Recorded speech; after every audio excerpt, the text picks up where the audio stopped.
Today's adventure finds us back at the airport on our way to Westfield for a 3-hour workshop.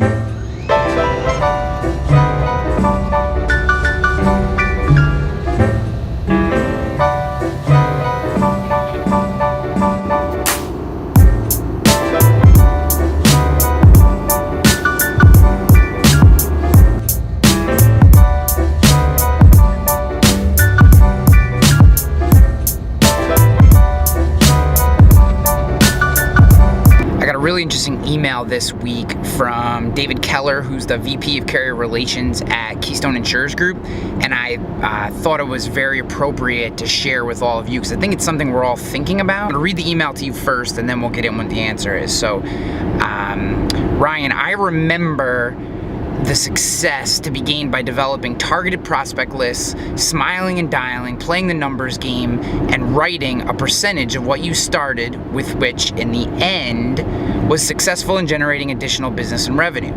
You could correlate close ratios and additional writings/revenue in the end to your starting point to ensure the fruits of your efforts. Those days are gone. So, I want to know, in the digital and social media world of today and tomorrow, what kinds of things need to be done and how do you do them in order to truly generate additional business and revenue, and how do you correlate the end result to your starting point? Thanks, Dave. Dave, phenomenal question. What you're wondering is, how come today we can't just do a thing and have it produce an expected result? And this is something we're all struggling with big time because in the past, there were not as many options for people. There was direct advertising. You could do the mail, you could do the newspaper, you could do TV, you could do radio. That was about it. And then you could do the phone. And if you got a phone call list, you call 100 prospects, 10 of them set meetings, 2 of them buy from you, and you know all you need to do is make 100 more phone calls to write 2 more deals. And you do that over and over and over again, and that's how you build a book of business.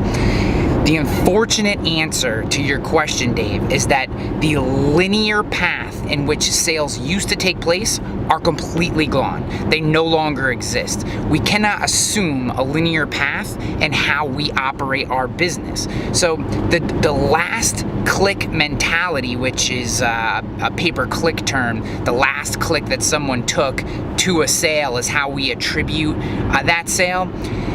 The last click is for losers. And what I mean by that is that if you're only looking at the last click as attribution as to where that sale comes from, then you're not getting the complete picture, and ultimately you're not understanding how your efforts in the digital space result in success in your sales funnel.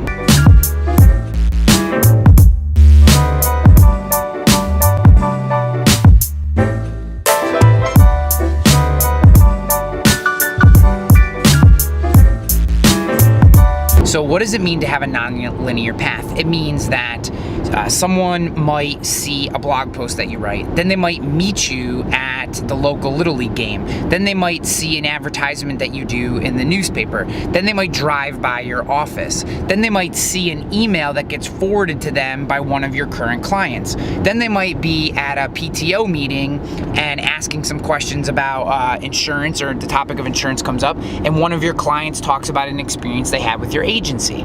And then they see a pay-per-click ad which has your agency website and brand on it. They click that, come through, call you, and you attribute that to the pay-per-click. But really, there was 7 previous touches of your brand and before they ever decided to pick up the phone and call you. So in that scenario, how do you actually attribute any one of those activities to the sale of that business? Well, just giving all the credit to the pay-per-click ad in this case really doesn't do all the other work you did, instilling good brand value in your customers so they're willing to talk about you, placing an advertisement in your newspaper, writing good content on your blog. All these different features create kind of a ping pong effect throughout the digital and analog world, which ultimately trigger that insurance consumer to pick up the phone and call you.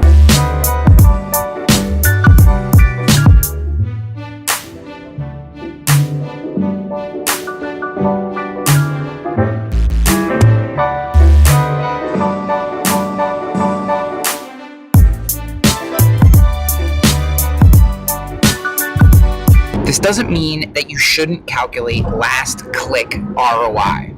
You absolutely should. It's just, in today's world, it's just one data point of the overall structure. Today, we need to be looking at branding plus marketing plus sales for the win. Then we sprinkle advertising on top in the places where we see big wins happening, or the opportunity to throw a little gasoline on the fire and ignite our success. So what does that look like? If you see a blog post that's doing incredibly well, people are sharing it, talking about it. You can see that the contact form on that page is getting a bunch of fills. You can see that there's calls coming from that page. Then you double down. You push that piece of content out through Facebook. You push it out through LinkedIn. You pay for additional advertising. You pay for advertising on Twitter. Maybe you send it out via your newsletter. You really double into those places where you see a win. Starting with advertising is absolutely a mistake. Branding plus marketing plus sales equals the win. Then you use advertising on top. That is how you work in today's world, because no one of those things is going to drive success, and no one is going to always drive success over and over again.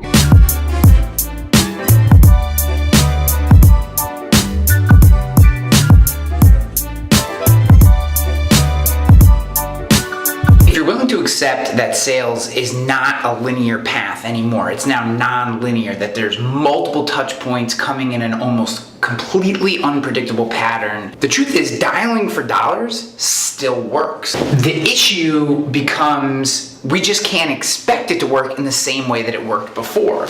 When we're going to make phone calls as part of our prospecting, it has to be accompanied by many other actions. We have to be advertising to those people on Facebook. We have to be retargeting them through Google ads. We have to be hitting them with direct mail, getting emails and sending drip email campaigns, delivering value through events, advertising in the local market, asking for referrals from friends, and getting to them from multiple angles, finding, that the connection points. Maybe use a tool like LinkedIn to find people that you have in common, that you have common friends, common business connections, and using those leverage points as a way to use the phone call as just another touch point in the process. To Dave's point, we can no longer expect, we make 100 phone calls, we set 10 appointments, we sell 2 accounts. Those days are gone. But we make 100 phone calls, we touch 20 people, build 20 new relationships. Those relationships turn into people that come to our events. They turn into people who maybe we say, hey, we have a great newsletter. It's specific to your industry. It comes out once a month. Would you be okay with me putting you on that newsletter? Maybe that's the reason for the phone call. And then over time, the newsletter drips out information, and then they pick up the phone and call you. Dialing for dollars works. It's just not the same process. We can't expect that same linear path from prospect to sale to happen in the same way. Now I gotta go do 3 hours for Westfield. I'm gonna crush it.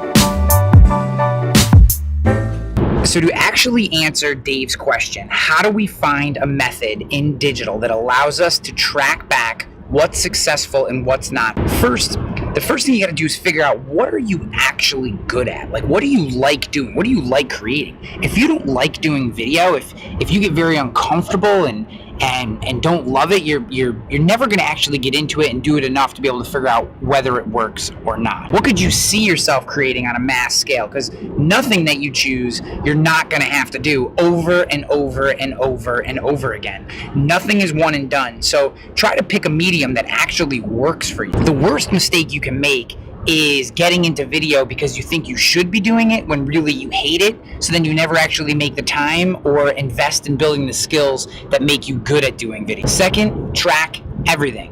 Track how often you're blogging, track the traffic you're getting, track the conversions in your contact form, track the number of phone calls you're getting, track the number of comments and engagement that you're getting in the social channels that you're in. If you track everything, that gives you a picture at what's really going on in your ecosystem of marketing and branding and advertising and sales.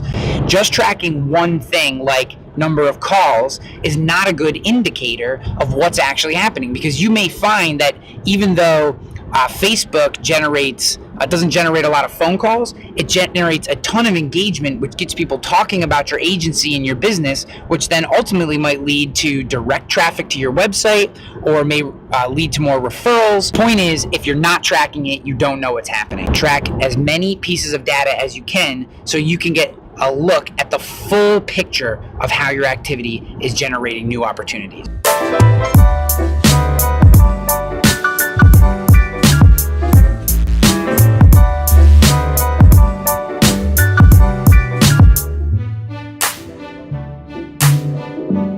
Alright guys, so I want to put a pin in my answer to David, and essentially my answer is that there really isn't an answer. There is no linear path to tracking where your business comes from.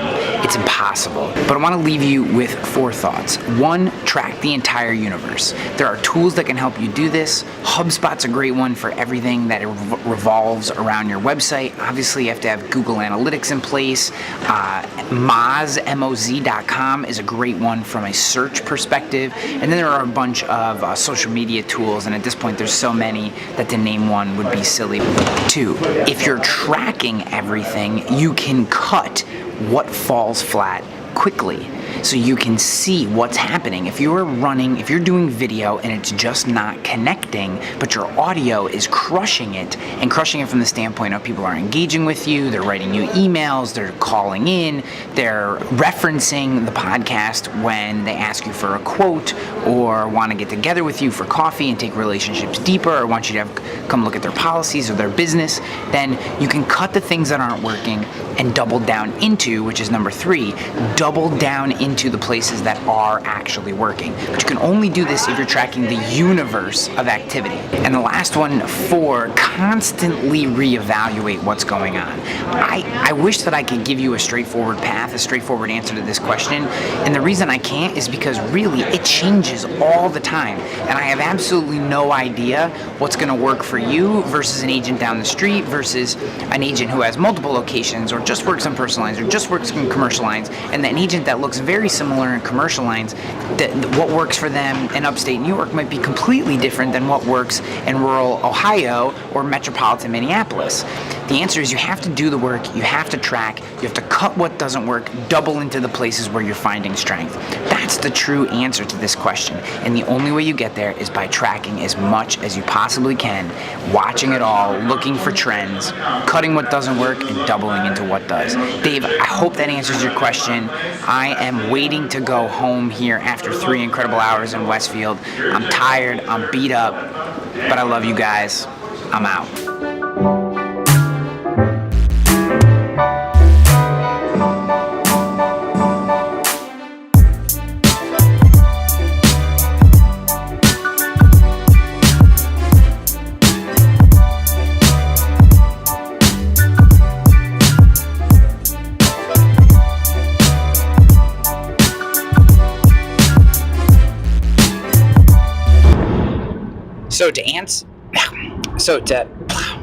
You can tell I just spoke for 3 hours. I can't even get the first sentence out.